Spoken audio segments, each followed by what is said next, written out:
গারার জীবন একাকিত্বে ভরা। সে জন্মেছিল সুনাগাকুরে সেন্ট ভিলেজে, চতুর্থ কাজুকাগের ছেলে হিসেবে। জন্মের সময় থেকেই তার শরীরে এক টেল বিস্ট শুকাকু অন টেল সিল করা হয়েছিল, ফলে গ্রামবাসীর সবাই তাকে ভয় পেত এবং ঘৃণা করত। শৈশব ছিল ভয়ঙ্কর, একাকিত্বে ভরা। মা মারা যায় জন্মের সময়, আর বাবা তাকে শুধু অস্ত্র হিসেবে ব্যবহার করতে চেয়েছিল। নিজের পরিবার, নিজের গ্রাম কাউকেই পাশে পায়নি, এমনকি তার চাচা, যাকে সে সবচেয়ে কাছের ভেবেছিল, তাকেও হত্যা করতে পাঠানো হয়েছিল। তখন গারা বুঝতে পেরেছিল তাকে কেউ ভালোবাসতো না, সে ভয় আর ঘৃণার প্রতীক। এই একাকিত্বে আর ঘৃণার কারণে সে ছোটবেলায় অন্ধকারে ঢেকে যায়। সে মনে করত তার অস্তিত্ব প্রমাণ করার জন্য তাকে শুধু ধ্বংস আর হত্যা করতে হবে। তাই গারা হয়ে ওঠে এক নির্মম খুনি, যার একমাত্র উদ্দেশ্য ছিল নিজেকে প্রমাণ করা। কিন্তু পরে নারুতো উজুমাকির সাথে লড়াইয়ের সময় তার জীবন পাল্টে যায়।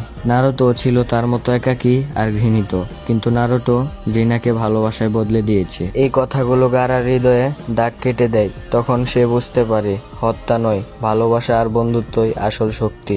এরপর গারা নিজেকে বদলাতে শুরু করে, ধীরে ধীরে গ্রামের মানুষের আস্থা অর্জন করে এবং অবশেষে সুনার পঞ্চম কাজুকাগে হয়, যাকে এক সময় দানব বলা হতো। সেই গারা পরে হয়ে ওঠে গ্রামের রক্ষক, মানুষের আশা।